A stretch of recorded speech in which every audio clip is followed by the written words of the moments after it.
Hari ke-30, Kemah yang sejati.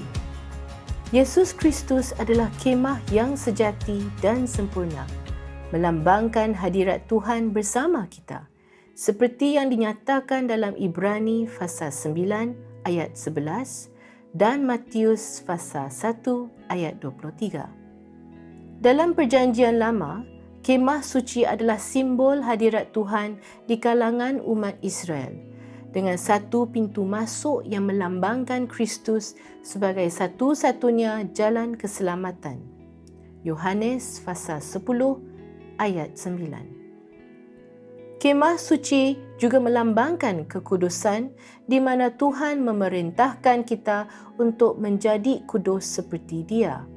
1 Petrus pasal 1 ayat 15 hingga 16. Sebagai anak-anak Tuhan, kita harus mengamalkan kekudusan dalam kehidupan kita dengan menjalin hubungan intim dengan Tuhan dan menghormatinya. Ibrani pasal 12 ayat 28. Belajar firman Tuhan adalah penting untuk membentuk dan memperbaiki tingkah laku kita, serta memperbaharui fikiran kita agar dapat memahami kehendak Tuhan. 2 Timotius pasal 3 ayat 16. Roma pasal 12 ayat 2. Kita memerlukan kuasa Roh Kudus untuk hidup dalam kekudusan, bukan kekuatan kita sendiri. Sekarang Pastor Abraham M. Sakati dari Bethel Church Malaysia, Johor Bahru akan berkongsi dengan kami renungan beliau tentang penulisan hari ini.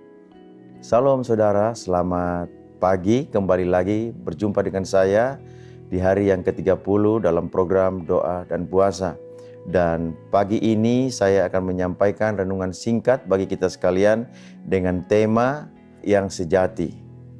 Di dalam kita memahami kemah yang sejati, ada dua yang merupakan lambang daripada kemah yang sejati bagi setiap kita orang percaya. Yang pertama, kemah yang sejati berbicara tentang hadirat Allah, hadirat Tuhan bagi kita sekalian. Yang kedua, kemah yang sejati berbicara tentang kekudusan. Oleh sebab itu pada pagi ini saya mau ambil angle daripada kekudusan untuk renungan kita pada hari yang ke-30 pagi ini. Saya akan mulai dari kitab 1 Petrus 1 ayat 15 sampai dengan 16. Saya akan bacakan bagi setiap kita, dikatakan demikian. Tetapi hendaklah kamu menjadi kudus dalam seluruh hidupmu, sama seperti Dia yang kudus, yang telah memanggil kamu, sebab ada tertulis, kuduslah kamu, sebab aku kudus. Nah, saudara yang dikasihi oleh Tuhan Yesus, kekudusan bagi setiap kita adalah merupakan sesuatu yang mutlak. Ya, kalau saya boleh tambahkan, kekudusan adalah sesuatu perintah Tuhan untuk kita alami di dalam setiap kehidupan kita. Untuk memahami kekudusan, saudara dikasih oleh Tuhan, saya akan mulai dari arti atau akar kata daripada kekudusan itu. Kudusan dari bahasa Ibrani yang artinya kados, atau di dalam pengertiannya bagi kita pada pagi ini yaitu dipisahkan.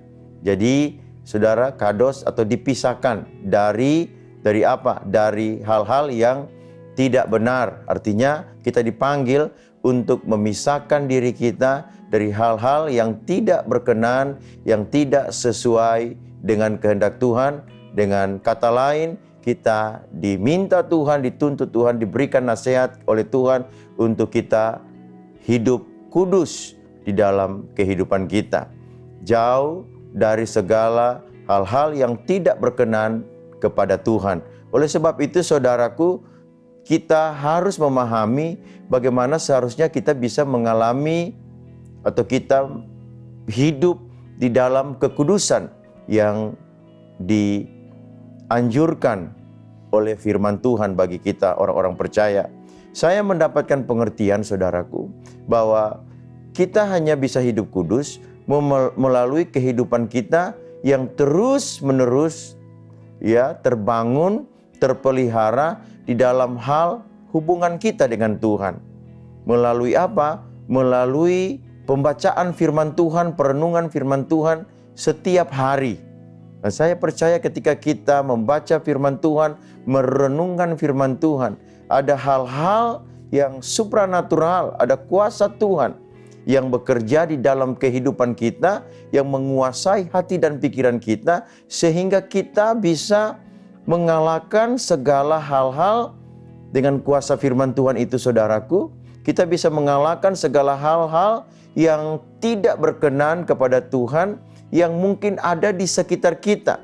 Kita bisa mengalahkan dosa, kita bisa mengalahkan tipu muslihat iblis. Karena saya percaya, saudaraku, di dalam firman itu sendiri, dia memiliki kuasa yang besar bagi setiap kita. Oleh sebab itu, saudaraku, kuasa firman Tuhan itu tentunya yang akan membuat kita, membawa kita kepada kekudusan demi kekudusan, sehingga paradigma kita, cara berpikir kita, hati kita dikuasai oleh firman Tuhan saja, saudaraku. Dan saya percaya ketika firman Tuhan itu ada dalam kehidupan kita, kuasa Roh Kudus akan bekerja, kuasa Roh Kudus akan aktif, saudaraku, melakukan kehendaknya di dalam kehidupan kita melalui firman yang kita taruh di dalam kehidupan kita, saudaraku.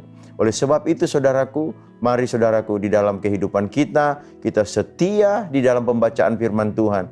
Kita setia di dalam perenungan akan firman Tuhan. Setiap hari secara konsisten, secara komitmen, saudaraku, kita membaca firman Tuhan dan merenungkan firman Tuhan, sehingga firman itu sendirilah yang akan memampukan kita untuk hidup kudus di hadapan Tuhan. Tuhan Yesus memberkati. Baik, saudaraku, saya akan menutup renungan singkat ini dengan doa. Mari kita berdoa bersama-sama.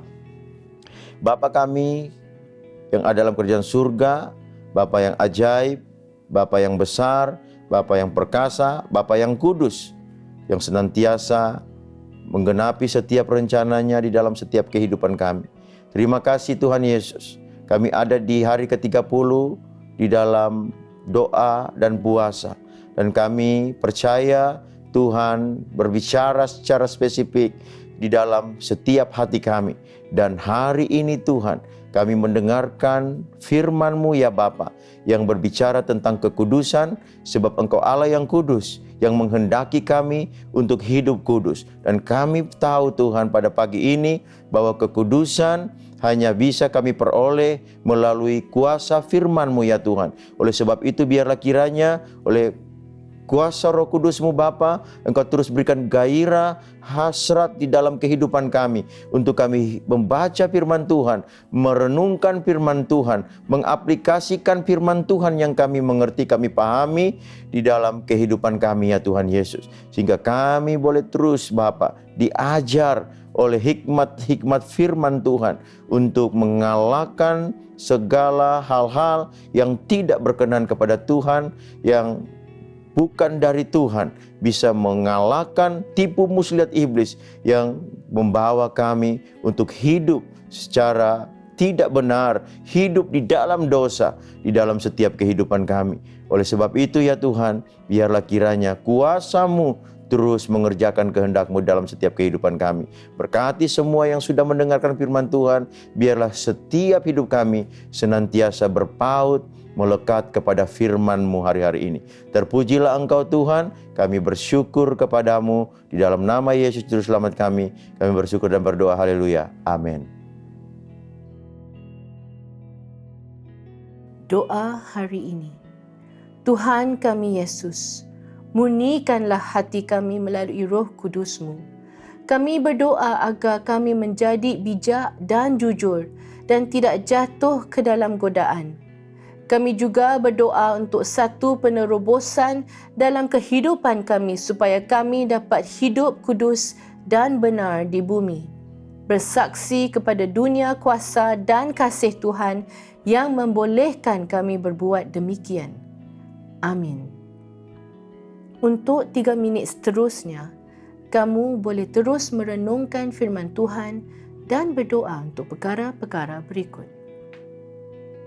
Pertama, Berdoa agar Kementerian Pelancongan berjaya mempromosikan Malaysia sebagai sebuah negara berbilang budaya dan menonjolkan keunikannya dalam pasaran pelancongan yang kompetitif supaya industri pelancongan kita akan berkembang maju.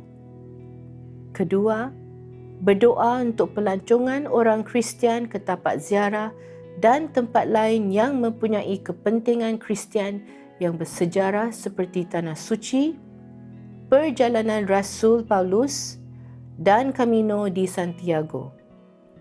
Berdoa agar Tuhan menyalakan kembali api penginjilan dan misi ketika orang Kristian melawat, mengenang dan mengagumi tempat-tempat di mana Yesus dan para rasul telah berjalan.